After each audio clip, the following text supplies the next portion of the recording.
여러분 반갑습니다. 네, 오늘도 수업을 한번 같이 진행을 해볼게요. 수업 시작하기 앞서서 여러분들한테 공지를 하나 해드릴게요. 여러분들 그 과제에 대해서 궁금한 게 많은 것 같아서 추가로 설명을 올려놨는데 거기에 대해서 조금만 설명을 하고 수업을 진행을 하겠습니다. 우선 우리 과제, 과제 9주차 과제를 보게 되면 27일까지 제출을 하라고 되어 있고요. 그 다음에 제목을 보면 4차 산업혁명과 건축환경 행태 이론에 기반한 건축계획 강론 레포트를 제출하라고 이야기를 했습니다. 첫 번째 여러분들한테 제가 올려드린 내용을 한번 체크를 해볼게요. 어, 교재 건축 후 평가를 통한 건축환경 형태 이론의 피드백을 참고하시오 라고 되어 있고요. 건축계획 강론이 4차 산업혁명에 따라 변화가 필요한 여러 가지 문제점을 도출한다 라고 되어 있습니다. 그 다음 여러 사례 조사를 하라고 되어 있고요. 이것을 기반으로 본인이 생각하는 건축 강론의 변화 방향을 서술하시오 라고 되어 있습니다. 양식이 없고 A4 10장 이하로 해서 이미지 또는 사례에 대한 참고 문헌은 출처를 명시해서 보고서를 제출하도록 하였습니다. 여기에 대해서 선생님이 추가로 적어 놓은 내용을 보면 교재는 페이지 329페이지부터 360페이지까지를 참고하고요. 10장 연구의 디자인 적용 시스템을 읽고 작성하라고 하였습니다.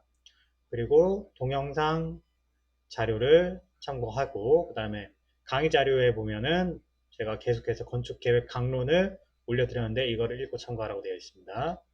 그 다음 기타 필요한 논문이나 서적 사례 같은 거를 조사하시오 라고 되어 있고요.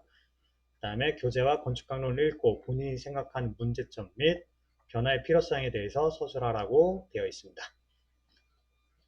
자, 여기 대해서 선생님이 조금 추가로 설명을 해드리자면 사실 지금 여러분이 보고 있는 이 동영상을 보지 않더라도 어, 보고서를 쓰는 데는 사실 아무런 문제가 없습니다. 문제가 없고요. 문제가 없어야 합니다.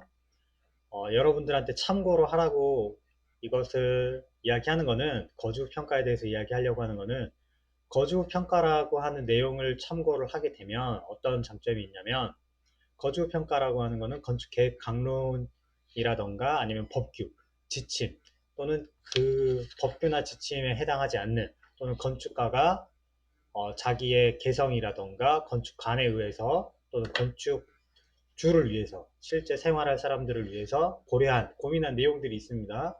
그 내용을 바탕으로 디자인이 완성이 되는데 그 완성된 디자인이 실제로 사용하는 사람들이 어떻게 느끼는가에 대해서 평가를 하는 것이 거주 평가입니다. 이 거주 평가라고 하는 거는 일반적으로 여러분들이 생각할 때 주택에 적용하는 프로그램으로 알고 있는 경우가 많지만 실제로 그렇진 않고요.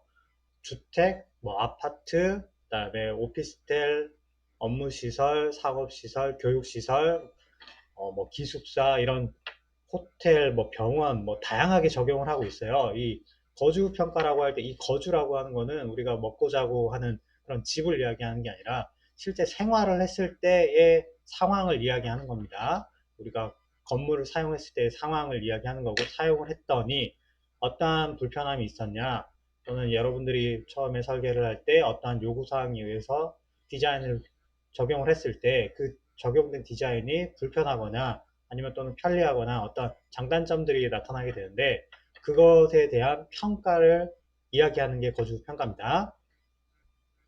이 거주평가를 이용했을 때 건축강론을 읽고 거주평가를 읽고 그 다음에 레포트를 쓰면 어떤 좋은 점이 있느냐 우리가 요구하는 게 건축계획 강론의 문제점을 찾아내는 거예요. 근데 그 문제점이라고 하는 걸 여러분들이 찾아내기가 쉽지 않을 겁니다. 왜냐면 여러분들이 알고 있는 지금 건축 지식의 범위보다 건축 계획 강론에 나와 있는 내용이 워낙 방대하기 때문에 내가 알고 있는 게 실제로 맞는 건지 또는 건축 계획 강론에 있는 내용이 전부 다 맞고 틀린 내용은 혹시 없는 건지 이런 것들에 대해서 판단을 하기가 좀 어렵겠죠. 그죠? 그래서 그거를 판단하기 위해서 어떻게 하냐면 여러분들이 사례를 조사하라고 하는 거예요. 사례를 조사하게 되면 기존에 만들어져 있던 건축 강론이라고 하는 게 100% 옳다가 아니라 예전에는 그 방향이 맞았지만 이제 4차 산업혁명이라고 하는 흐름 속에서 우리가 실제 생활하는 양식들이 변화했고 사용하고 있는 도구나 뭐 컴퓨터 등등등 뭐 변화된 게 많이 있습니다. 이런 변화 속에서 건축 강론도 변화해야 될 필요성이 있을 겁니다. 그럴 때 어떠한 부분에서 문제점들이 있을 수 있는지 여러분들이 생각을 해보고 그거를 어떻게 변경을 하면 좀 더 우리에게 좋은 방향으로 설계가 가능할까에 대해서 여러분들이 고민해 보는 시간을 갖자라고 하는 게 이 과제의 취지라고 보시면 될 것 같아요. 그럴 때 여러분들한테 필요로 하는 거는 아무래도 여러분들이 4차 산업혁명이 어떤 것인지에 대해서 찾아보셔야 될 거고요. 두 번째로는 그런 4차 산업혁명이라고 하는 흐름 속에서 우리의 생활은 어떻게 변할 것인지에 대해서도 생각을 해봐야 되겠죠. 그리고 이렇게 앞으로 변해갈 것인데 그렇다면 지금 현재 건축 강론은 그러한 점들이 어느 정도 수준에서 반영이 되고 있느냐 또는 반영되지 못하고 있는지 그 부분을 여러분들이 찾아야겠죠. 그거는 지금까지 과제로 나간 걸 통해서 여러분들이 건축계획 강론을 충분히 읽어봤을 거라는 가정하에 좀 쉽게 접근할 수가 있을 거예요. 내가 읽어봤더니 어떤 부분에서는 건축계획 강론이 좀 이상한 부분이 있더라 라고 하는 걸 여러분들이 캐치한 부분이 있을 겁니다. 그 부분을 집중적으로 여러분들이 좀 공부를 해서 어떻게 바꾸는 게 좋을지 합리적일지 효과적일지 여러분들이 아이디어를 제안한다 라고 생각을 하시면 될 것 같습니다. 그래서 이러한 것들을 제안을 하는데 그냥 제안을 하게 되면 여러분들이 어떤 것을 어떻게 고려하는 게 좋을지에 대해서 좀 의문점이 있을 겁니다. 그래서 그 부분은 지금까지 수업한 내용을 참고로 하시면 됩니다. 참고로 하는데 특별히 거주평가라고 하는 것을 보고 했으면 좋겠다라고 한 거는 거주평가 자체가 평가라고 하는 측면에서 건축 설계가 어떠한 부분에 대해서 평가를 받아야 되고 그거를 어떤 식으로 평가를 할 수 있는지에 대한 내용들이 들어있기 때문에 이 부분을 꼭 한번 읽어보고 과제를 해라 라고 하는 의미였던 거지. 이거를 읽는다고 해서 이 수업을 듣는다고 해서 여러분들 레포트를 쉽게 할 수 있다. 이건 절대 아닙니다. 지금까지 앞에서부터 강의를 충실하게 들었고 과제를 충실하게 해서 건축계획 강론을 쭉 한번 훑어보면서 읽어본 친구들은 제법 쉬울 거예요. 4차 산업혁명이라고 하는 키워드를 좀 검색을 해서 아이디어를 도출하기가 쉬울 거고 이 수업을 듣더라도 그 전에 수업을 좀 동영상을 열심히 안 들었다던가 또는 건축계획 강론을 대충 보고 과제도 대충 했다던가 이런 친구들은 좀 힘들겠죠? 아마 다시 찾아보거나 다시 읽어봐야 될 확률이 높습니다. 그래서 이 과제 자체는 이 수업을 듣는다고 해서 뭐 쉬워지는 건 절대 아니다 라고 하는 거 말씀드리고 지금까지 수업을 충실히 들은 학생들에게는 그다지 큰 어려움은 없을 거다 라고 하는 내용입니다. 그래서 과제 설명은 이 정도만 하고요. 이제 본격적으로 우리 수업에 대해서 설명을 한번 해보겠습니다. 자, 장면을 바꿀게요. 건축 환경 행태론이고요. 오늘 주제는 연구의 디자인 적용 시스템입니다. 이 연구의 디자인 적용 시스템은 그 앞 시간에 우리가 연구라고 하는 걸 왜 하느냐, 어떻게 연구를 하느냐, 뭐 이런 이야기들을 쭉 했습니다. 그렇게 해서 연구라고 하는 걸 우리가 열심히 했으면 그 열심히 한 연구가 그냥 연구한 걸로 끝난다고 하면 허무하죠? 무의미합니다. 그래서 이 장에서는 이런 연구를 어떻게 설계에 반영하고 있느냐라고 하는 측면에서 찾아볼 건데 그 중에서도 특별히 우리가 유념화해서 확인하려고 하는 부분은 거주평가 부분입니다. 자, 10-1의 건축 프로그래밍과 거주평가라고 하는 게 있습니다. 여러분들 2학년 2학기에 선생님한테 프로그래밍이라고 하는 걸 배웠습니다. 이 프로그래밍이라고 하는 걸 배울 때 프로그래밍이 왜 중요한지에 대해서 선생님이 많이 강조를 했는데 이 프로그래밍이라고 하는 거는 그냥 만들어지는 건 아니고 건축계획 강론에 영향을 많이 받을 거고요. 그 다음 또 하나 영향을 받는 게 거주평가라고 볼 수 있습니다. 실제 우리가 설계를 했을 때 우리가 의도한 바가 있는데 그 의도한 대로 설계가 만들어졌을 때 건물을 실제 사용하는 사람들도 처음에 의도했던 예상했던 대로 그런 반응을 할까, 그런 생활을 할까, 불편함을 느끼지 않을까, 편안할까, 이런 것들에 대해서 분석을 하고요. 그 분석한 걸 토대로 해서 건축 계획 강론도 변경이 돼야 되는 거고 프로그래밍도 달라져야 되겠죠. 그렇죠? 이러한 내용을 설명하고 있는 게 이 장입니다. 그래서 여러분들이 조사하는 것은 거주 평가라고 하는 거를 참고를 해서 거주 평가를 실제로 여러분들이 하진 않겠지만 4차 산업혁명이라고 하는 게 일종의 거주 평가와 같은 내용입니다. 그래서 여러분들이 4차 산업혁명을 어떻게 받아들이고 어떻게 인지하냐에 따라서 앞으로의 건축물, 여러분들이 사용하고 있는 건축물, 집이 될 수도 있고 학교가 될 수도 있겠죠. 이런 것들이 어떤 부분에서 불편할 것이다. 어떤 부분에서 문제가 있다.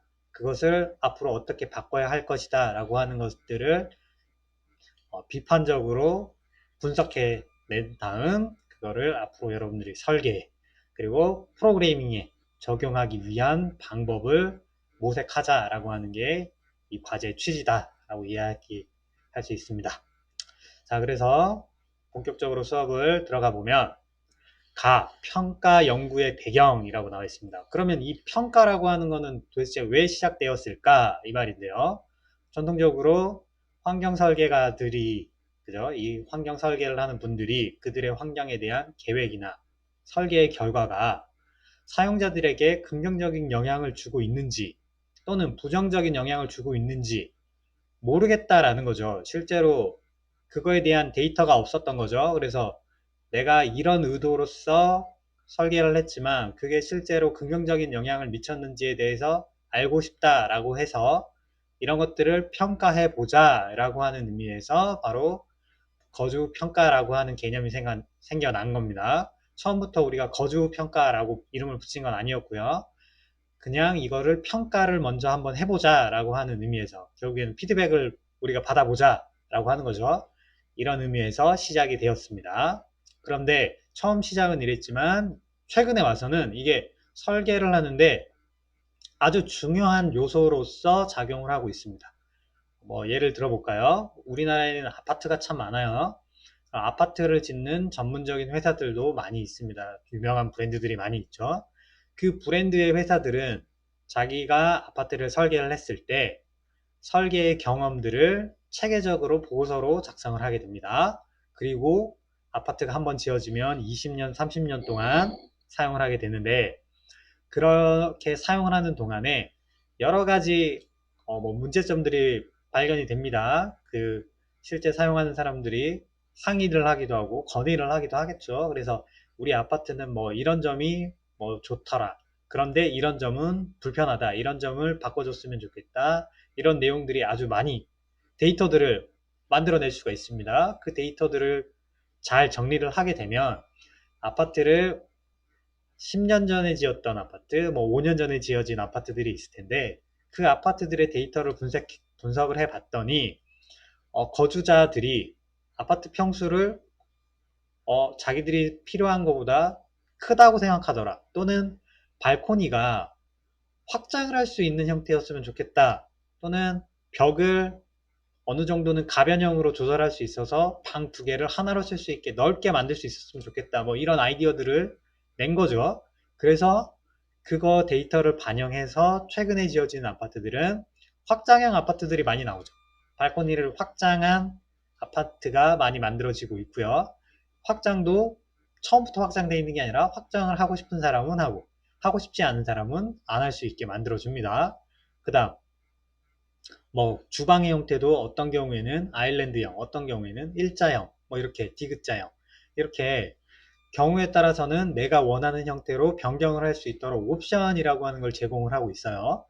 또 다른 측면에서는 방이 작은 방을 3개를 만들어 놨지만 중간에 한두 개의 방을 합쳐서 하나로 만들 수 있게끔 가변형으로 벽체를 만든다거나 이런 설계들이 많이 만들어지고 있어요. 이거는 처음부터 그 디자인이라는 설계 회사에서 그렇게 만들려고 한 게 아니라 그동안에 거주민들의 입주민들의 피드백을 받아봤더니 거주 평가를 했더니 그런 부분에 불편함을 느끼더라. 그런 부분을 개선했으면 하고 건의를 하더라. 라는 것들을 데이터화 시켜서 체계적으로 분석을 했더니 이런 방법으로 변경을 해주면 이 아파트를 사용하는 사람들이 더 편리하게 살 수 있겠구나. 우리 아파트를 더 좋게 생각하겠구나.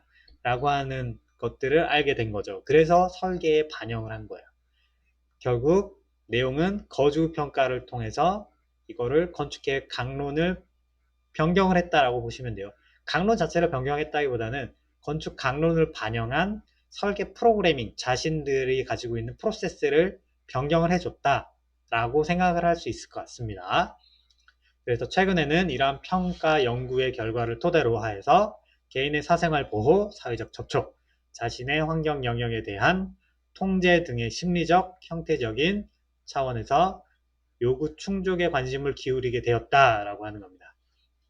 주택에서 이런 것들이 특히 많이 발생을 하긴 하는데 주택보다는 일반적으로 어디에 이러한 거주평가를 데이터베이스화 시켜서 프로그래밍으로 적용을 하려면 주택보다는 아파트가 적용하기 쉽고 아파트보다는 기숙사나 이런 부분이 좀 더 적용하기 쉽고 그거보다 더 좀 쉬운 부분은 뭐 상업시설이나 업무시설 이런 쪽에 적용하기가 더 쉽습니다. 그 이유는 공간을 사용하는 측면에서 봤을 때 사용 방법, 용도가 적으면 적을수록 변화되는 폭이 작아집니다. 그런데 업무시설이나 뭐 기숙사 이런 것들은 개인의 취향을 고려한다기보다는 정해진 기능을 충족시키기 위한 공간을 계획해주는 측면이 강한 반면에 주택이나 아파트나 이런 쪽, 특히 주택이 개인 단독주택이 더 심하죠. 이쪽으로 갈수록 개인차가 커져요. 개인차가 커진다는 말은 어떠한 피드백을 통해서 거주 평가를 하더라도 그 데이터를 바로 적용하기가 어렵다라고 하는 결론이 나옵니다. 왜냐하면 어떤 사람은 편안하게 느끼지만 어떤 사람은 불편하게 느끼는 개인차가 커지니까. 커지기 때문에 주택이나 아파트 쪽이 좀 더 어렵고 상대적으로 기숙사가 좀 더 쉽고 그 다음에 상업시설이 좀 더 쉽고 그 다음 업무시설로 가면 적용이 더 쉬워지고 이런 식으로 좀 차이가 있다라고 하는 것을 알 수 있습니다. 넘어가서 설계 방법론의 연구 분야에서는 그동안 평가의 행위가 주로 설계 단계에서 이루어져 왔다. 그죠? 그러니까 거주평가라고 하는 개념이 없을 때 이야기입니다. 그런데 그렇게 하다 보니까 잘못된 계획과 그에 의한 설계 도면에 의해서 시공된 건축물은 사용자에게, 건축주나 시공자에게 많은 손실을 초래하기에 설계 단계에서 평가 행위는 중요한 의미를 갖게 된다라고 하는 거죠. 이렇게 처음에는 설계 단계에서 어떻게 하면 그런 것들을 고려해 줄 수 있을지에 대해서 고민을 많이 했는데 결국엔 이런 거예요. 설계자가 그러니까 건축가가 건축주의 요구사항, 뭐 시공하는 사람들의 애로사항들을 취합을 해서 그런 문제점을 해결해 주기 위해서 노력은 했지만 그게 실제로 사용하는 사람들의 편의성을 보장해 주지는 않더라라고 하는 문제점이 만들어진 거죠. 그래서 그러면 그런 것들을 어떻게 고려를 할 수 있느냐? 결국에는 직접 살아본 사람들로부터 평가를 받아야 한다라고 하는 결론에 다다른 겁니다. 그래서 밑에 노랗게 하이라이트 된 부분을 보면 환경 그리고 행태 연구 분야에서는 평가 작업을 주로 사용자의 입주 후 사용 및 적응의 단계에 맞추고 있다. 그에 따라 환경설계 평가에 대해 설계되어진 환경이 인간의 요구와 가치를 충족시키는 정도에 대한 평가라고 정의하고 있다. 그리고 이거를 거주평가라고 우리가 부르고 있다라고 하고 있습니다. 넘어가 볼게요. 그러면 이러한 방법론에 대해서 설명을 좀 해볼게요. 그래서 평가 연구는 행태 정보를 수집하고 방법론을 사용하는 데 있어 종종 심리학이나 사회학의 도움을 받고 있습니다. 받고 있고요.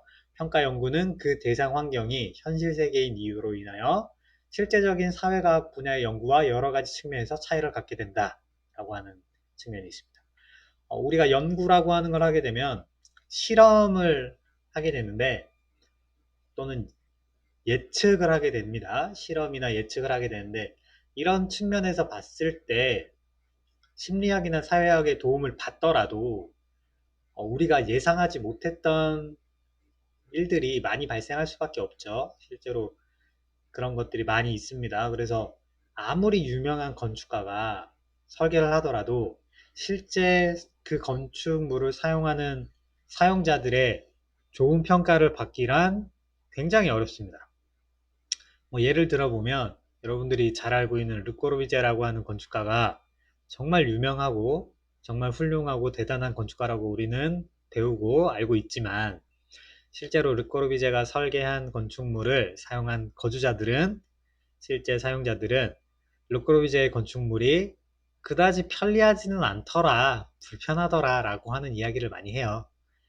그것은 우리가 아무리 좋은 의도로 어떤 좋은 방법론을 이용해서 설계를 해주더라도 실제 사용하는 사람들은 다르게 받아들일 수 있다라고 하는 것을 이해해야 되는 거죠. 우리가 그 사람을 어떤 생활을 할지 예측을 해서 심리학이나 사회학의 도움을 받아서 우리가 설계를 해주더라도 당연히 실제와는 차이가 있을 수밖에 없다라고 하는 걸 전제를 깔아야 되는 거죠. 그렇게 해서 그런 이유 때문이라도 우리가 실제로 살아본 사람의 평가를 받아볼 필요가 있다라고 하는 이야기가 나오는 겁니다.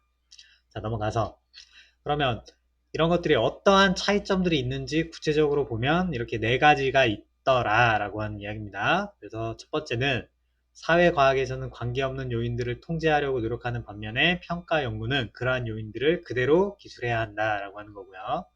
사회과학에서는 형태를 일으키는 원인의 발견에 가장 관심을 기울이지만 평가 연구는 형태에 미치는 영향에 관심을 가진다라는 거고요. 세 번째, 사회과학이 인과적 통계 모델을 사용하려고 노력하는 반면에 평가 연구에서는 상관관계 모델을 사용한다라고 하는 겁니다. 이게 좀 중요한 건데 인과적 모델이라고 하는 건 뭐냐면 원인과 결과를 뚜렷하게 만들어내려고 노력을 하는 거죠.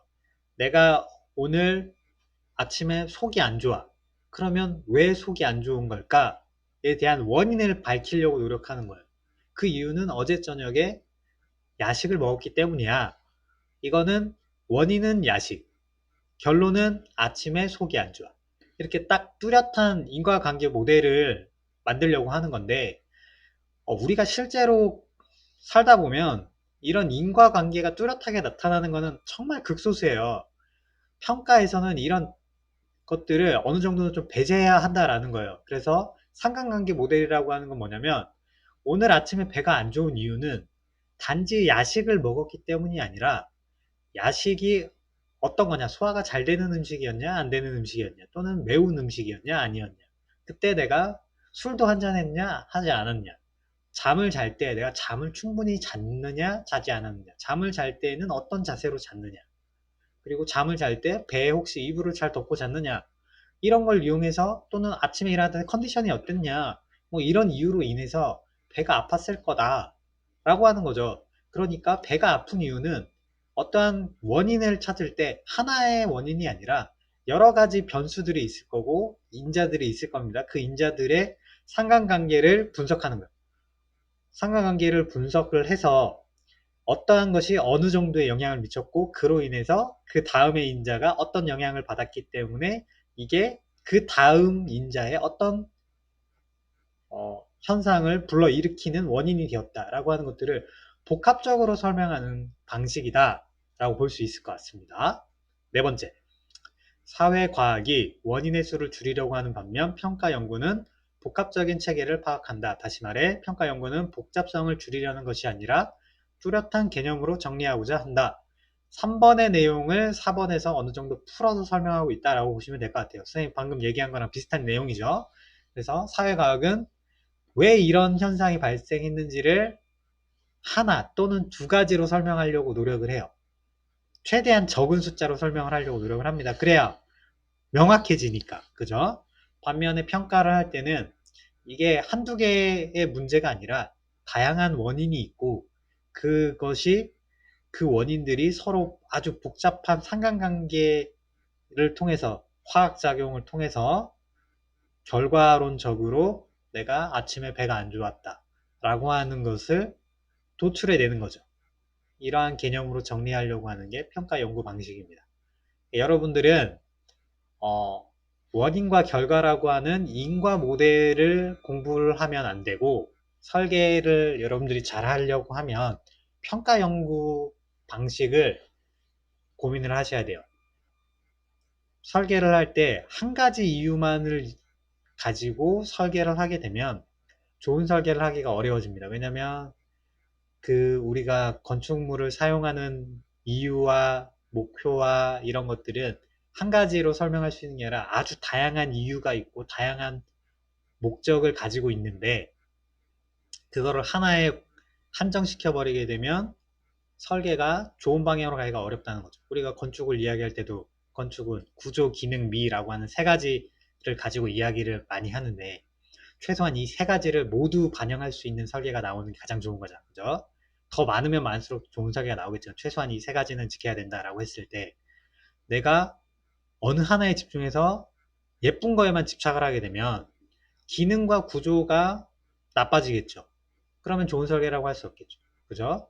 반면에 내가 기능에만 너무 치중을 하게 되면 상대적으로 건축물이 예뻐지기 어려워지겠죠.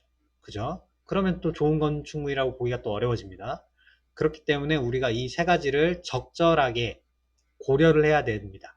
어떻게 고려를 할지는 이 상관관계 모델과 같은 방식으로 최적화시켜 가는 거예요. 내가 공간을 조금 이렇게 변경했을 때 인면이 어떻게 달라질 것인가, 단면은 어떻게 달라질 것인가, 그거를 상관관계에 의해서 복잡하게 어떻게 보면 생각을 해야 되는 거죠. 복잡하게 고려를 했을 때 구조적으로 문제가 발생하지 않는다면 공간 기능 측면에서 이렇게 바꿔 주었을 때 디자인에 큰 해가 없다, 그러면 할 수 있는 거야. 근데 내가 공간을 이렇게 바꾸면 이게 구조에 문제가 생기더라, 그러면 다시 한번 다른 방법을 생각해 내야 되고, 이런 것들이 많이 발생하게 되는 거죠. 이게 3번 4번의 내용이 결국엔 설계와 관련된 내용이다 라고 보시면 될 것 같아요. 그래서 평가 연구의 필요성은 무엇인가? 빨갛게 된 부분을 보면 환경 설계의 평가에 대한 필요성이 점점 인식되면서 환경 행태 연구의 관심도 종래와는 달리 형태에 직접 영향을 미치는 사회적 환경에만 국한되지 않고 평가의 대상인 물리적 환경에 집중되고 있다라고 하는 걸 알 수 있습니다. 넘어가서 이런 평가 연구가 점점 발전을 해야 되는 필요성에 대해서 다음과 같이 정리를 하고 있습니다. 쭉 한번 볼게요. 첫 번째, 인간과 환경 간의 관계성에 대한 자료를 축적함으로써 인간 행태에 대한 이해를 넓힌다. 두 번째, 기존의 환경이 사용자의 요구에 부응하게 하는 한편 그러한 환경의 창조를 위해 평가의 결과를 적용할 수 있는 평가 행위를 포함시켜 설계 과정을 확립하고자 한다. 이거는 프로그래밍과 관련이 있겠죠. 세 번째, 장래의 설계 전문가의 교육 및 지속적인 교육 프로그램에서 사용하기 위한 중요한 자료원을 제공하고자 한다. 이거는 사례라고 보시면 되겠고, 네 번째, 환경의 설계를 지원하고 제안하는 공공정책의 효율성에 대한 분석에 필요한 자료를 확보하고자 한다. 이거는 법규를 만들거나 지침을 만들거나 또는 건축 강론을 만드는 행위라고 볼 수 있겠죠. 다섯 번째, 넓은 영역 평가인 환경 영향 평가를 위해 사용자 만족도와 환경의 적정도를 예측하는 능력에 대한 개발을 시작하고자 한다. 이거는 최근에 나타나는 경향이 5번이라고 보시면 돼요. 그래서 건축물을 하나 지었을 때 그 건축물로 인해서 주변 환경에 어떤 영향을 미치는가에 대해서 평가를 받습니다. 이걸 우리가 환경 영향 평가라고 부르는데, 대체로 대규모의 건축물을 할 때 이 평가를 받아요. 아파트 단지 같은 것들이 지어질 때 주로 많이 받는 거라고 보시면 됩니다.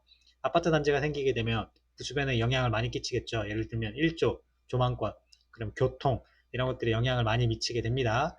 그랬을 때 그 주변에 어떤 영향을 미칠지를 체계적으로 분석하는 것이다 라고 보시면 될 것 같습니다. 넘어갈게요. 그래서 설계 단계 전에 해당 계획안이 실행되었을 때를 가상해서 계획하고 건물과 그 주변 단지 및 지역 환경에 미치게 될 영향을 예측하여 평가하는 환경 영향 평가와 시공 단계 전 설계 과정에서의 계획안에 대한 평가, 그리고 시공 단계 후에 계획안이 실제 실행되어 입주자의 거주가 이루어지고 나서 그 건축 환경에 미친 영향을 평가하는 거주 평가, 이렇게 세 가지 평가를 우리는 건축을 하는 동안에 해야 되는 평가다 라고 이야기를 하고 있습니다. 이 중에 여러분들이 하고 있는 거는 첫 번째 있는 것들을 많이 하죠. 그죠? 그래서 우리가 직접적으로 전문적인 환경 영역 평가를 하진 않지만 계략적으로 내가 이런 건물을 지었을 때 주변에 어떤 영향을 미칠 거고 여기에 사는 사람들은 어떻게 환경을 하게 될 거야 라고 우리가 예상을 해서 디자인을 하게 되죠. 이게 우리가 학교에서 배우는 내용이고, 그 다음에 여러분들이 좀 더 고학년으로 올라가고, 그 다음에 여러분들이 회사에 입사를 하게 되면 이런 계획만 가지고 하는 게 아니라 시공 단계, 결국에는 건물이 지어져야 되니까 지어질 때 시공 측면에서의 문제점, 감리 측면에서의 문제점, 이런 다양한 문제점들을 계획에서 반영을 한 디자인을 하게 됩니다. 이거는 여러분들이 나중에 배우게 될 거고요. 그 다음에 지금 우리가 이야기하고자 하는 거는 실제로 건축물에 살면서 사람들이 살면서 느끼는 문제점들을 또는 장단점들을 평가하는 방법에 대해서 설명을 이어서 해보겠습니다. 넘어가서 이제 프로그래밍과 POE가 나왔습니다. POE라고 하는 POE는 거주 평가의 약자입니다. 우리가 POE라고 많이 불러요. 자, 그거는 넘어가서, 자, 건물이 완공된 후에 사용자의 일정 기간 거주를 통해 나타난 여러 문제점 및 거주자의 요구 조건 등을 조사하고 평가하여 보다 나은 거주 환경을 마련하기 위한 건축 디자인의 중요한 과정이라는 데서 그 의의를 갖는다 라고 하는 게 거주 평가입니다. 그 다음 밑에 하이라이트된 부분, 건축 디자인 과정에서의 프로그래밍과 POE의 위치와 POE의 결과가 연구의 발전에 미치는 영향 및 그 축적된 정보의 제공을 통해 장래 프로그래밍의 발전에 기여해가는 일련의 과정을 도표로 해서 살펴보면 다음과 같다. 이 그림입니다.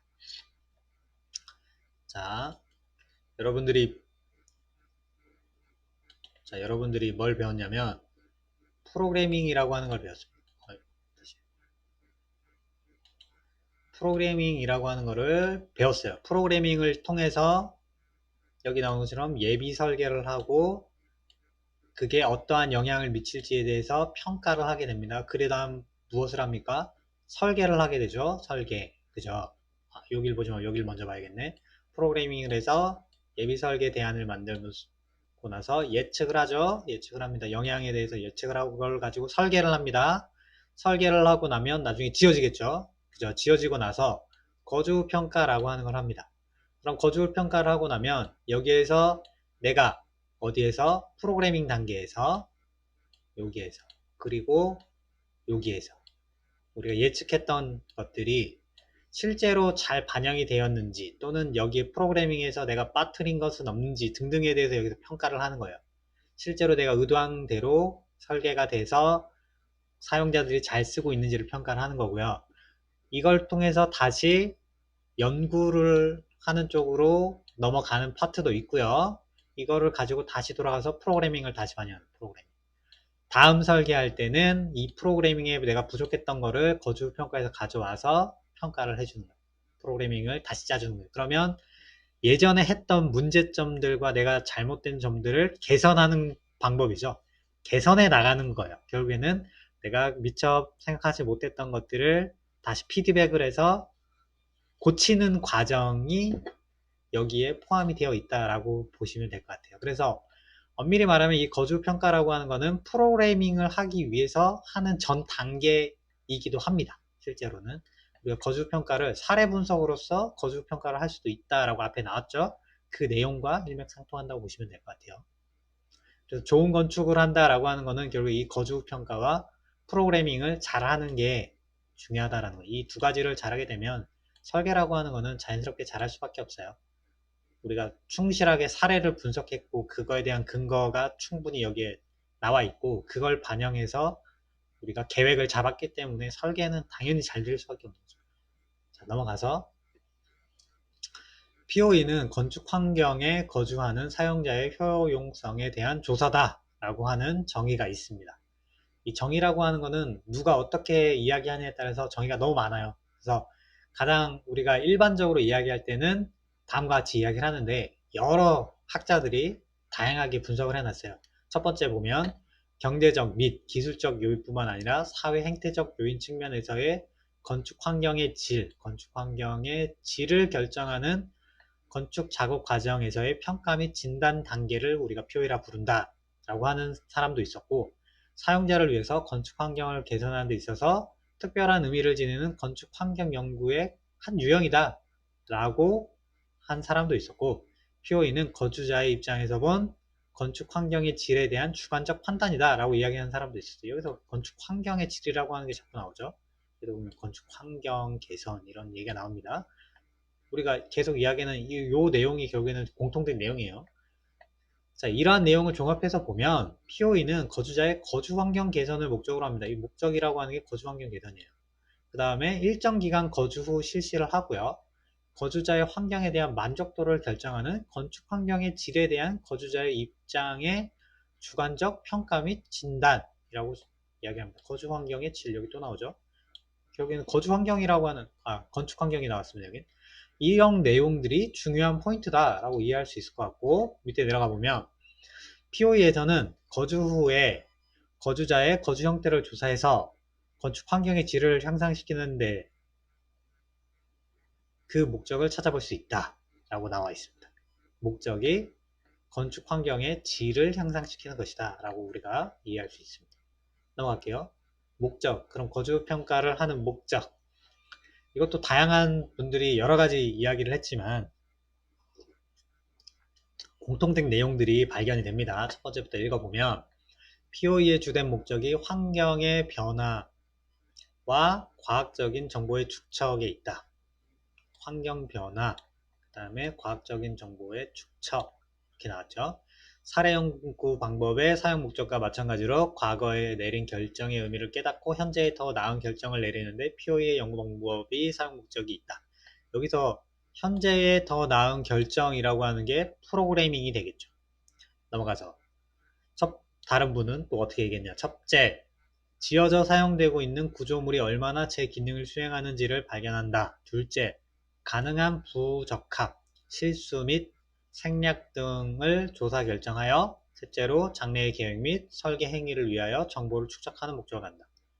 장래의 계획 및 설계 행위, 프로그래밍이지. 그 다음에 정보의 축적, 사례죠. 데이터베이스를 이야기합니다. 여기서 이야기하는 거랑 여기서 이야기하는 게 크게 다르지 않죠?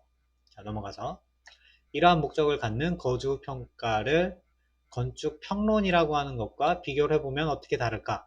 우리가 건축 평론이라고 하는 거는 이런 겁니다. 여러분들이 설계를 해서 마감을 하게 되면 교수님들이 무엇을 해줍니까? 마지막에 평가를 해주죠. 그게 바로 건축 평론이라고 보시면 돼요. 결국 비평이라고 하는 걸 하게 되는데 어떤 부분에서 여러분들이 설계를 잘했다, 또는 어떤 부분에서 여러분들이 설계가 틀렸다, 잘못됐다 라고 하는 것들을 비평을 해주는 게 있습니다. 그죠? 이런 평론과 POE는 그러면 어떻게 다른지 한번 쭉 훑어볼게요.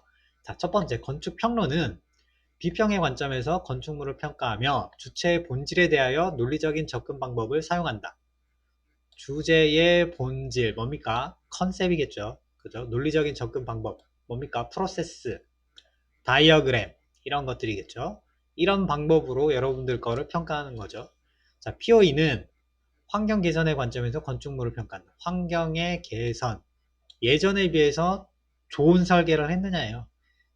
5년 전에 지어진 건축물보다 지금 지어진 건축물이 훨씬 좋은가, 이걸 이야기하는 거야. 그 다음에 사회과학의 체계적인 조사 연구 방법론을 사용하고 있다. 여기서 이건 방법론적인 측면이에요. 여기서는 논리적인 접근 방법을 이용했다 그러면 여기는 조사 연구 방법론을 사용했다라고 하는 겁니다. 자, 전통적인 건축 평론은 주로 미학에 초점을 맞추고 있습니다. 미학, 그죠? 설계가 예뻐야 되죠. 그런데 POE는 미학을 거주자의 거주 환경에 영향을 주는 다양한 환경 요소 가운데 하나로 간주한다라는 거예요. 살다 보면 우리 집에 좋은 점이 예뻐서 좋은 점도 있겠지만 그거는 그냥 그 중에 하나인 거고, 예쁘고 예쁘지 않고를 떠나서 편리하고 편리하지 않고 내가 살아봤을 때 이 건물이 어떻다라고 하는 것은 다른 여러 가지 요인들이 더 많더라 라고 하는 이야기를 하는 거예요. 자, 건축 평론은 개인적이고 주관적 방법으로서 비평의 결론에 도달하고자 하며 POE는 보다 객관적이고 표준적인 방법으로 평가의 결론에 이르고자 한다라고 하는 차이점이 있다라고 하는 겁니다.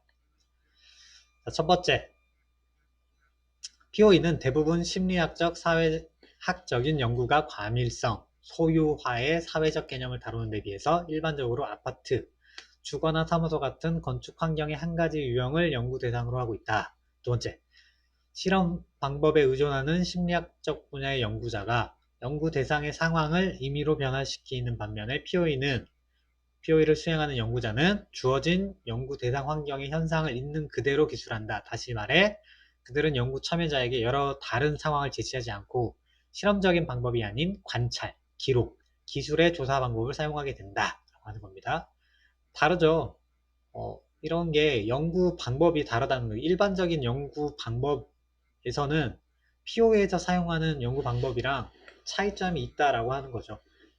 일반적인 연구는 여러 가지 실험을 하면서 조건을 다양하게 줍니다. 이런 경우에는 어떻게 되고 저런 경우에는 어떻게 되고 그렇기 때문에 뭐 1번 케이스가 1번의 방법이 가장 좋은 방법이고 2번의 방법은 그 다음으로 좋은 방법 이렇게 그 환경 자체를 변화해서 실험을 하게 됩니다. 실험이기 때문에 그래요. 실험. 그런데 POE 같은 경우에는 실험을 하려고 하는 게 아니라 실제로 살아본 사람들의 결과가 어떻게 나왔는지를 평가를 하고 싶은 게 목적이에요.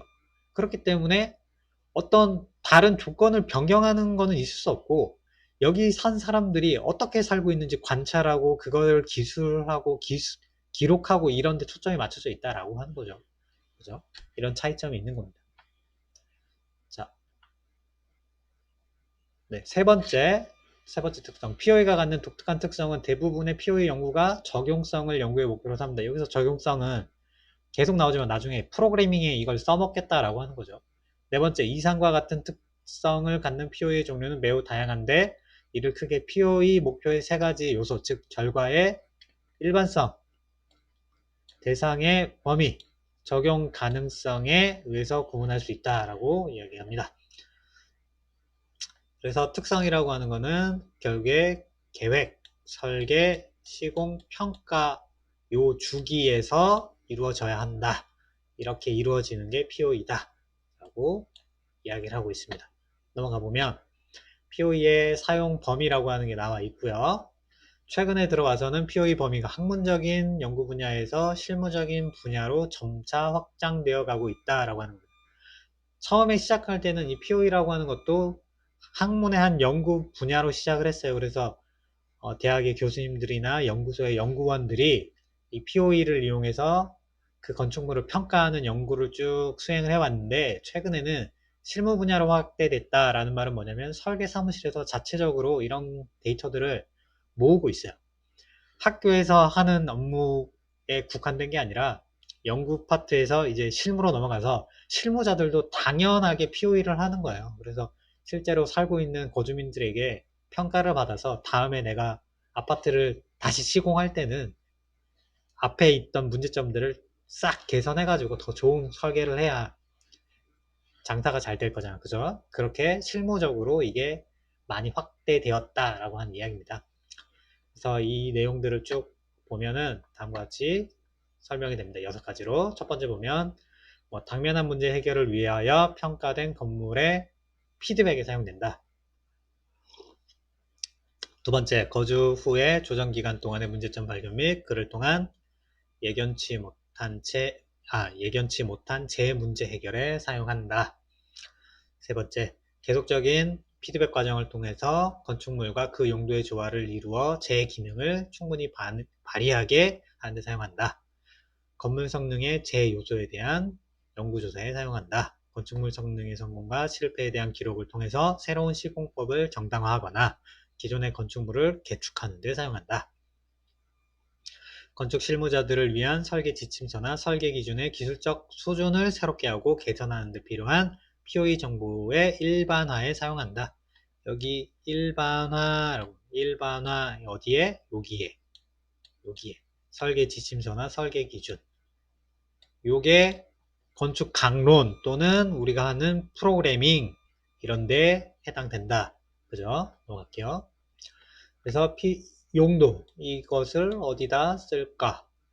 첫 번째 단기적 용도가 있고, 중기적 용도가 있고, 세 번째 장기적 용도가 있고, 세 가지 용도가 있습니다. POE를 했을 때 이거를 단기적으로 봤을 때는 여기서 보는 것처럼 신속한 사용, 지금 당장 무언가를 해서 평가를 빨리 받은 다음에 바로바로 건축물에 적용을 하려고 하는 게 첫 번째 목표예요. 지금 당장 건축물을 개선하려고 하는 거죠. 예를 들면 리모델링을 바로 지금 할 거야. 개축을 할 거야. 증축을 지금 바로 할 거야. 그런데 POE를 해서 지금 당장 너희들이 어떤 게 필요해? 어떤 기능이 부족해? 이런 걸 빨리빨리 물어봐서 빨리빨리 적용을 하는 거죠. 이게 단기적인 방법입니다. 그럼 중기적으로는 어떻게 되느냐? 시설물의 새로운 용도의 주기적인 전환 및 조직적인 변화의 성장. 좀 어려운 말이죠. 주기적인 전환, 그 다음에 조직적인 변화의 성장. 이거 뭐냐면 리모델링을 똑같이 하더라도 지금 당장 빨리 하는 거랑 앞으로 몇 년 후에 증축을 하겠다라고 목표를 잡아놓고 있을 수도 있어요. 처음부터 내가 증축을 목표로 한 게 아니라 지금 내가 건축물을 지었지만 뭐 5년 뒤에 10년 뒤에 우리 회사 직원이 지금 50명에서 10년 뒤에 100명이 되면 증축을 해서 건물을 확장시킬 거야. 또는 증축을 할 때 지금 쓰는 건물은 나중에 창고로 쓰고 새로 짓는 거를 업무용으로 쓸 거야. 그래서 이 건물은 나중에 창고가 될 건물이야 라고 용도를 변경할 거야 라고 우리가 장기적인 계획을 세우는 경우가 있어요. 그래서 여기 보면 여기 나오죠. 용도의 변경 또는 개축, 그 다음에 새로운 시공법, 뭐 이런 것들에 의해서 앞으로 어떻게 될 거다라고 하는 걸 우리가 예측을 하게 됩니다. 그걸 위해서 지금부터 조사를 하는 거예요. 어떤 점들이 문제점이 있는지, 어떠한 게 기능적으로 더 필요할지에 대해서 지금부터 데이터들을 모으는 거야. 그래서 단기적으로 보면은 한 번 내지 뭐 두세 번 정도의 POE를 통해서 바로 결과에 반영한다고 한다면, 중기적인 거는 뭐 예를 들면 5년 단위로 한 3번 내지 4번의 POE를 한 다음 그걸 반영해서 나중에 실제로 증축을 하거나 용도를 변경할 때 축적되어 있는 데이터를 사용해서 건물을 설계하겠다. 이런 게 중기적인 방향이 되겠죠. 그죠? 그럼 장기적인 것들은 단순히 증축을 하겠다, 뭐 개축을 하겠다 이런 개념을 벗어나서 이 데이터들을 쭉 모으게 되면 일반적인 그리고 또 뭐라 해야 되지? 그 통일된 하나의 이야기들이 일관된 내용들이 만들어집니다. 그런 것들을 쭉 취합을 하게 되면 결국에는 여기 나온 것처럼 데이터베이스로서 그 다음에 하나의 기준으로서 지침서로서 이런 것들이 만들어질 수 있다라는 거예요. 10년 동안 모은 데이터가 아니라 이걸 30년, 40년, 50년 동안 모인 데이터를 이용하게 되면 하나의 지침이나 기준으로 우리가 충분히 만들어낼 수 있다라고 하는 거죠. 이게 아까 이야기한 방금 여러분들한테 이야기했던 건축 강론 같은 게 이렇게 만들어진 거예요. POE를 이용한 방법은 아니었지만 다양한 연구자들이 그리고 실제 사례들을 반영했을 때 부분적으로는 POE가 적용됐습니다. 그 데이터들을 쭉 모아가지고 예전부터 뭐 30년, 40년 동안의 그 건축 설계 데이터들을 모았더니 이렇게 하는 게 건축 계획에서 가장 표준적이고 일반적이다라고 하는 지침서를 만들어 준 게 우리가 건축 계획 강론이야. 그죠?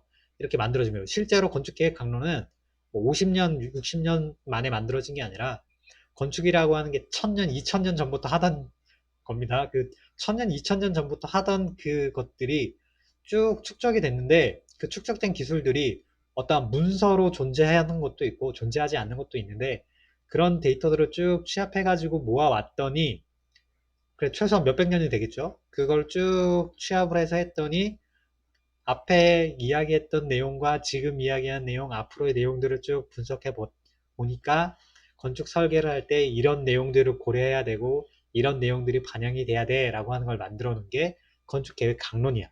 이 건축 계획 강론은 아주 일반적인 내용을 다루는 거예요. 법규나 지침과는 달라요. 법규라고 하는 거는 지역마다 다른 거야. 그러니까 우리나라가 다르고 유럽이 다르고 미국이 다르고 중국이나 일본도 우리랑 다르죠. 그, 그 문화권에 해당되는 국가에서 만들어 놓은 게 법규적인 거고요. 그 법규도 각 지역별로 다르고요. 환경별로 다 다르게 지정이 되어 있어요. 그 조례라고 하는 것도 존재하고 그렇습니다. 그래서 다 다르고요. 인증이라고 하는 것들은 어떤 거냐면 지금 당장은 필요하지만 그 전에 필요했거나 그 다음에 또 필요할지 모르는 것들은 인증 제도 같은 것들을 만들어 가지고 사용을 해요. 그래서 이 인증이라고 하는 건 계속 변해요.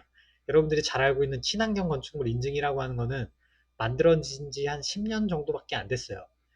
10년 조금 더 됐구나. 하여튼 한 10년 조금 더 됐어요. 그 정도밖에 안 됐어요. 그 전에는 그런 게 없었다는 거예요. 근데 왜 만들었어요?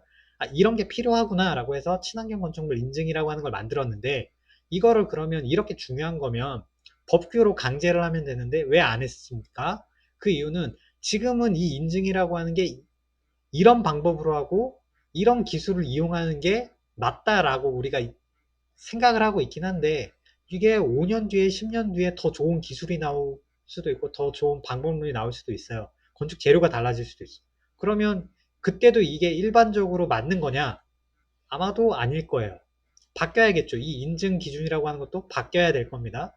그럼 그 바뀌어야 되는데 이걸 법으로 만들어 버리면 법은 바꾸기가 엄청 힘들어요. 함부로 바꿀 수 없어, 법은. 여러분들 뉴스 같은 거 보면 국회에서 엄청 싸우죠. 법 하나 가지고. 그 정도로 법 하나 만드는 건 되게 어려운 일입니다. 그래서 법으로 만드는 게 아니라 빨리빨리 바꿀 수 있게끔 만들기 위해서 지침으로 만들어내는 거예요. 그래서 이거는 지침이기 때문에 그때그때 필요에 의해서 변경이 가능합니다. 이런 지침은 보통 우리가 국가기관에서 주로 많이 하거나 국가에서 어떠한 그러한 권리를 양도를 해서 공인된 기관에서 그거를 대신하는 경우들이 많죠. 그래서 기준과 법규는 엄연하게 다르고 그것이 또 건축 강론하고는 또 다른 이야기예요. 건축 강론은 법규적인 거나 뭐 인증과 달리 어떠한 제약사항이라던가 강제성이 전혀 없는 기준이에요. 그럼에도 불구하고 건축가들은 왜 건축 강론이라고 하는 걸 따르게 되느냐? 그게 일반적으로 통상적으로 보통 설계를 할 때는 그 방법이 가장 최선의 최적의 기준이고 최소한의 그 정도의 기능은 갖춘 건축물을 만들어야 한다라고 하는 게 건축가들이 합의된 사항이기 때문에 그런 거고 그게 실제로 그렇게 짓지 않았다고 해서 문제가 생기는 건 아니에요. 기능적으로 문제가 있을 수 있어요. 그럼에도 불구하고 건축 강론을 따르는 게 좋지만 따르지 않아도 가능은 하지. 왜냐면 예를 들면 어, 여러분들이 설계를 하는데 주택 설계를 한다고 해볼까요? 주택 설계를 할 때 어떤 건축주는 건축 강론에서 요구하는 기능이라는 거 하는 게 있는데 자기는 그 기능을 원하지 않아. 난 이렇게 하기가 싫어요. 그러니까 건축 강론과는 완전히 다른 방법으로 설계를 해주세요 라고 하면 이게 만약에 법규적인 강제성이 있다 그러면 이 건축주가 원하는 건물을 못 짓겠지. 그죠? 근데 그런 기준이 없잖아. 그래서 이 건축주가 원하는 대로 우리가 설계를 해주게 되면 건축 강론하고는 맞지 않더라도 이 건축물은 좋은 건축물이 되는 거야. 왜냐면 건축주가 원하는 요구사항대로 설계를 해줬으니까. 일반적으로 봤을 때는 저 건물이 좀 이상할 수 있겠지만 이 건물을 실제로 사용하는 건축주의 입장에서는 아주 훌륭한 건물이고 만약에 POE를 한다 그러면 아주 좋은 평가를 받게 될 거예요. 그죠? 이렇게 다를 수 있기 때문에 이거를 각각 좀 기능이 좀 다르고 사용하는 방법과 용도가 다르기 때문에 구분이 되어 있다. 그런데 이 POE를 통해서 이런 것들을 만드는데 도움을 줄 수 있다라고 하는 내용이 여기 포함되어 있다라고 보시면 될 것 같아요. 자, 그림을 한번 보시면 될 것 같고 자, 이런 것들의 적용 분야. 그럼 어디에 적용을 할 수가 있을까요? 첫 번째 시설 관리. 두 번째는 집행기구. 그죠? 집행기구 보면 여기 보면 건축법이라던가 뭐 시설문제보다 우선적인 운영을 하기 위해서 이게 필요하다. 이 집행기구는 다양하게 만들어질 수 있어요. 예를 들면 건축주가 될 수 있어요. 건축주도 집행기구 중에 하나가 될 수 있고요. 그 다음에 국가가 될 수도 있고 또는 건축 강론을 만드는 곳, 인증을 하는 기관, 뭐 이런 것들이 다 여기에 해당할 수 있어요. 또는 아파트 회사가 될 수도 있어요. 그 회사에서 POE를 하도록 해서 이런 것들을 만들어낼 수 있어요. 그럼 설계에 나중에 반영할 수 있으니까 이게 좀 차이가 있을 수 있습니다. 세 번째, 거주자에 적용을 할 수 있고요. 그 다음에 실제로 설계를 하는 실무자에 적용을 할 수도 있습니다. 발전 배경이 있는데 발전 배경은 뭐 크게 중요한 건 아닙니다. 처음에는 뭐 양적인 것에서 질적인 걸로 변했다라고 하는 거고요. 어, 이런 연구를 하는데 공통점 보면은 요소들이 다양한데 그 중에 기술적 요소, 구조적 요소, 재료적인 요소, 기능적인 요소, 형태적인 평가를 한다라고 하는 거예요. 거주 평가에서 평가하는 것들은 이 내용들을 한다라고 하는 겁니다. 이런 내용들을 분석하는 게 거주 평가다라고 하는 거예요.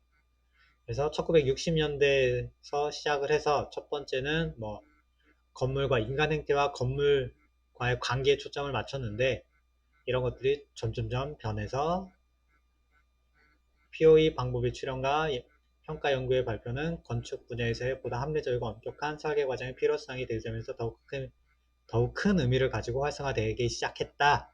그래서 나중에 보면은 세 가지 기준이라고 하는 유용화, 사용 가능화, 적용화 여기에 적용이 돼서 사용을 하고 있다라고 하는 내용이고요. 60년대 내용 보면 뭐 이렇게 나옵니다. 뭐 그렇게 중요한 내용들은 아니에요. 쭉 읽어보시고요. 70년대에는 좀 더 발전을 하게 됩니다. 그래서 여기 보면은 환경과 인간 행태와의 관계라고 하는 거에 좀 더 초점을 맞추고 발전을 한 거예요. POE 방법이 발전을 하게 됩니다. 80년대 오면은 경제적인 게 들어가기 시작해요. 그래서 비용 측면에서 어떻게 되느냐라고 하는 것들을 평가를 하게 됩니다. 우리가 흔히 말하는 가성비 이런 것들이죠. 80년대에는 이론, 방법, 계획 적용에 있어서 발전이 좀 더 많이 돼요. 다양한 것들이 만들어진다라는 겁니다. 뭐 이런 내용들이 있어요. 중요하지 않습니다. 뭐 유럽, 그다음에 호주, 뉴질랜드, 일본 뭐 이런 데서 많이 연구를 했어요. 한국에서는 좀 늦었죠. 자, 이렇게 해서 구성 요소를 보면 환경 행태 연구의 구성 요소 모델이 첫 번째입니다. 환경과 행태 관계. 첫 번째, 환경 행태 관계에 있는 모델 중에 뭐 여러 사람이 만들었는데 첫 번째를 보면 행위의 과정에는 평가, 사고, 인지, 기억이 있고요. 그 내용, 형태적인 것, 특징적인 것, 의미적인 것, 형태적인 것이 있고요. 그 다음에 지적이란다. 지적 행위의 결과로서 범위, 계층, 관계, 체계, 변형, 의미로 구성 요소를 설명하려고 하는 게 첫 번째 모델입니다. 이런 모델이 있고요. 두 번째 모델에서는 연구의 단위로서 장소에는 계실, 주택, 병원, 학교, 근린시설, 뭐 지역사회, 도시, 지역지구 이런 것들, 그 다음에 설계 과정, 계획 설계 시공, 사용 평가, 그 다음에 행태 과정, 사생활, 그 다음에 개인 공간, 영역성 뭐 이런 것들 이 세 가지로 구성 요소를 설명하는 방법이 있습니다. 이 거주 평가를 어떻게 할 건지에 대해서 다양한 것들을 분석할 수 있는데 어떤 것을 어떻게 분석하고 그거를 나중에 어떻게 평가해 가지고 설명을 할 수 있느냐라고 하는 여기 말하는 구성 모델의 종류들이 여러 개가 만들어졌는데 첫 번째 사례가 있고 두 번째 사례가 있고 이런 얘기예요. 그리고 세 번째 사례가 또 있습니다.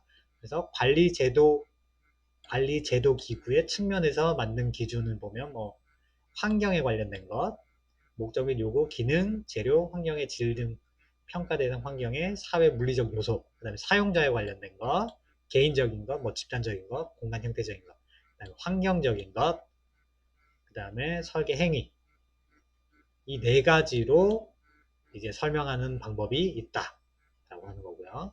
네 번째 보면 사용자 측면을 고려한 것. 그래서 구성 요소에는 환경 행태 정보의 범위에서 여기 보면 환경이라고 하는 측면은 시설물, 가구, 그 다음에 건물 부분, 다양한 유형의 건물, 복합 건물 뭐 이런 것들이 있고 환경 행, 행태 현상 및 개념에는 뭐 인체 측정, 공간 사용, 개인적 공간, 영역성, 사생활 보호 지각, 뭐 인지, 의미 이런 것들이 있고 사용자는 이게 어린이냐, 노인이냐, 뭐 장애인이냐 이런 것들이 있고요. 이렇게 설명을 하는 방법이 있고 그 다음 모델에는 시간 개념이 적용된 모델도 있습니다. 그래서 장소, 그 다음에 사회 행태 현상, 그 다음에 사용자 집단, 그 다음에 시간 이렇게 해서 네 가지 구성 요소로 설명하는 방법도 있습니다.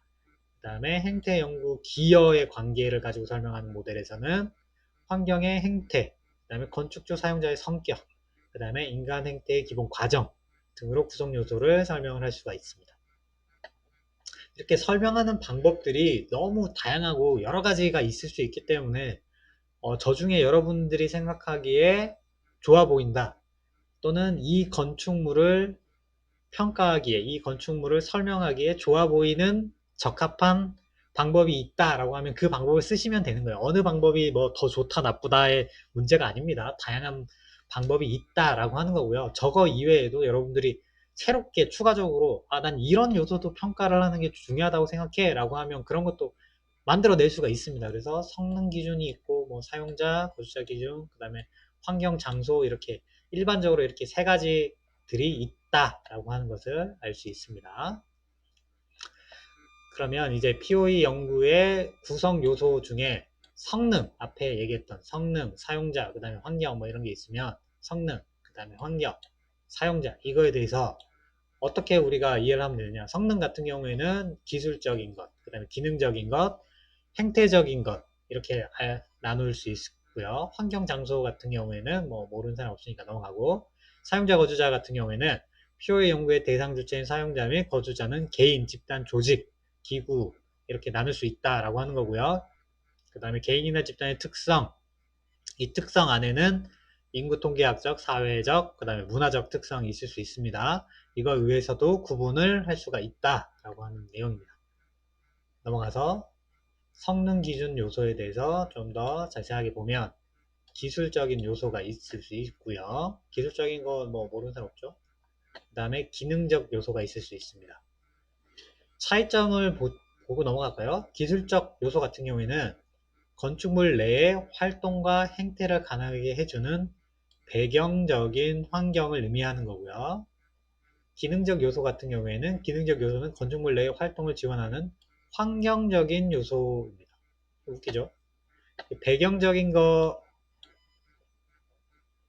것은 우리가 일반적으로 알고 있는 건축물이라고 보시면 될 것 같고, 환경 요소라고 하면 여기 나오는 것처럼 어, 여기 나오는 효율성, 그 다음에 생산성, 작업 동선, 공간 구성, 공간의 크기, 이런 요소들을 이제 환경 요소로 우리가 분리를 하고 있어요. 어떻게 보면 얘는 약간 물리적인 것들을 이야기하는 거고, 얘는 좀 비물리적인 내용들을 이야기한다라고 보시면 될 것 같아요.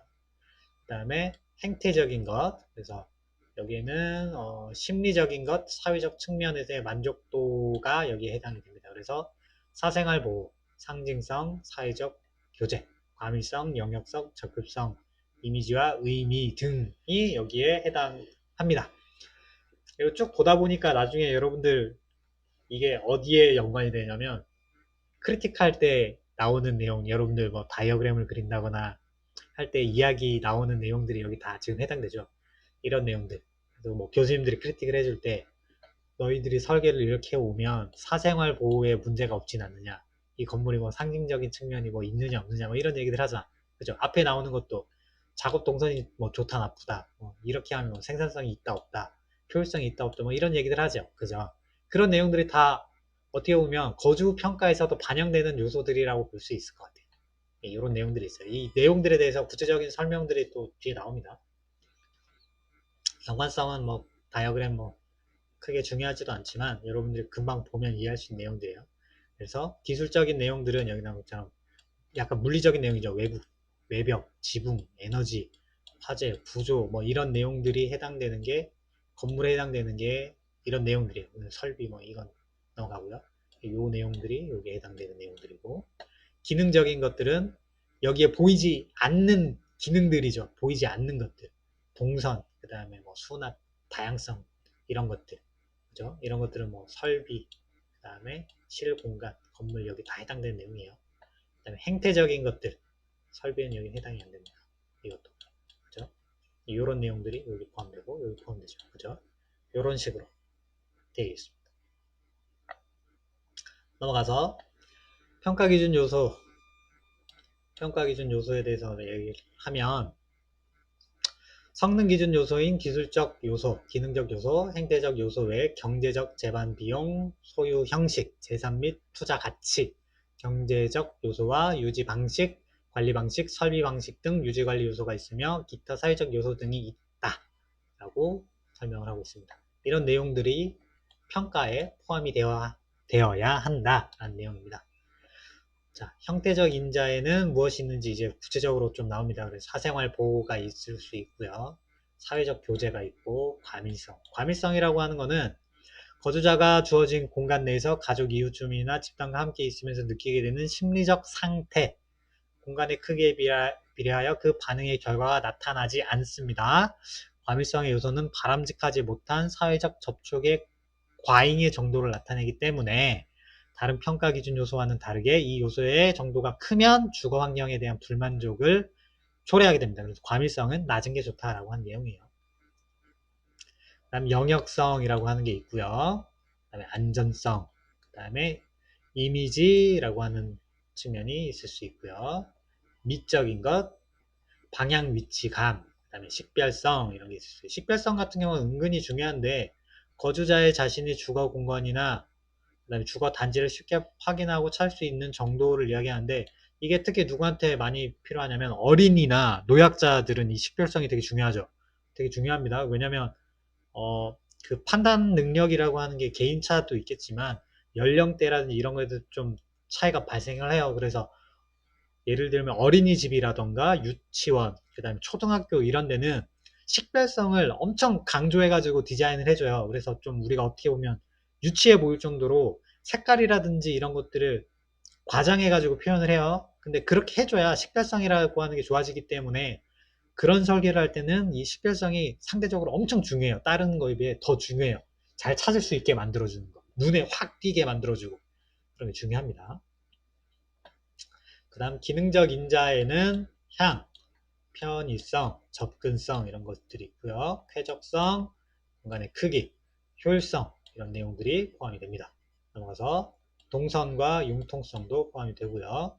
기술적인 부분에는 구조, 조명, 음향, 난방 환기, 마감, 위생, 화재 안전 이런 측면들이 평가 기준이 됩니다.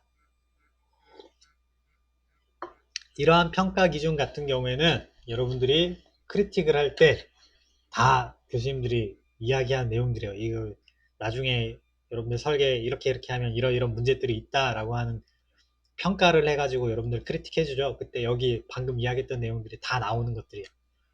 이것들 여러분 사실 다 고려해서 설계할 수 있으면 가장 좋아요. 자, 그런 내용들이고요.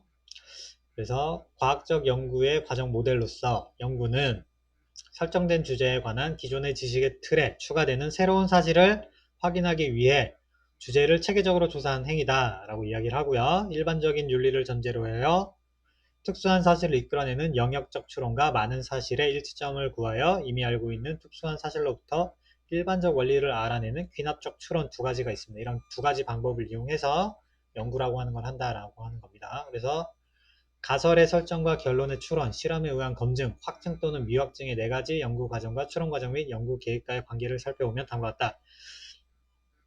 이 그림이죠.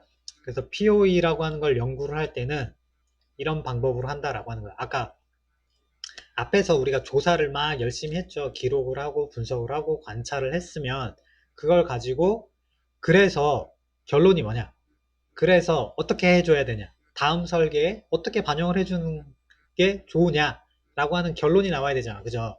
그 결론으로 도출되는 게 결국엔 이 이론으로서 만들어지게 되는데 나중에 프로그래밍에 적용을 하려면 어떨 때는 어떻게 하고 어떨 때는 어떻게 설계해라 라고 하는 방법이라고 하는 게 나와야 되잖아. 그죠? 그때 과학적 연구 과정의 모델이라고 하는 이 방법을 사용을 한다 라고 하는 이야기입니다. 한번 보시면 될 것 같아요. 그래서 이렇게 연구 방법을 체계적으로 해야 되는 것은 타당성과 신뢰도를 높이기 위해서다 라고 하는 겁니다. 특히 평가 연구의 자료가 유용하기 위해서는 최소한 세 가지 측면에서 그 신뢰도를 가져야 하는데 첫 번째, 우선 행위가 기록되는 방법이 기록을 실시하는 평가자의 주관적인 영향을 받지 않아야 됩니다. 주관적인 영향을 받지 않아야 되고요. 다음으로는 평가 자료가 시간의 변화에 있어서도 안정된 결과를 나타냅니다. 안정된 결과. 마지막으로 측정상의 오차가 없는 정확성을 지정해야 합니다. 오차가 없어야 되죠. 이런 거는 POE 할 때만 적용되는 게 아니라 여러분들 예를 들면 사이트 분석하러 가죠. 사이트 분석을 하러 가가지고 대지 분석을 해 오라고 시켰을 때 이런 대지 분석을 할 때 여러분들 마음대로 주관적으로 평가를 한다거나 시간의 변화라고 하는 차이가 있어요. 평일과 주말이 다르고 아침, 저녁이 다른데 그런 것들을 고려하지 않고 뭐 낮 시간에 한 번만 잠깐 갔다 오고 나서 여기는 이런 사이트야 라고 결론을 내려버리면 이런 안정된 결과가 안 나오겠지. 그죠? 이런 거 조심해야 되는 거고. 그 다음에 오차라고 하는 것. 오차도 오늘 간 거랑 내일 간 거랑 모레 간 거랑 데이터가 다를 수가 있는데 그 데이터들을 무시하고 어느 날 특별히 갑자기 평균보다 많은 사람이 지나다녔고 그날 근데 우리가 뭣도 모르고 사람이 이렇게 많이 다녀? 여기는 유동인구가 엄청나게 많은 지역이네. 여기는 어떠한 상업시설을 했을 때 장사가 되게 잘 되겠다라고 우리가 판단을 먼저 해버리게 되면 이거는 사실에 근거했지만 오차가 너무 큰 거죠. 평균적인 거는 평소에 100명이 다니는 길을 그날 특별히 무슨 행사가 있어가지고 옆 가게에 뭐 할인 행사를 하거나 뭐 이러는 바람에 그날 그 길에 평소보다 한 2배, 3배 많은 사람 200명, 300명이 다녔다. 그러면 이거는 우리가 사실에 근거했지만 오차가 너무 크지.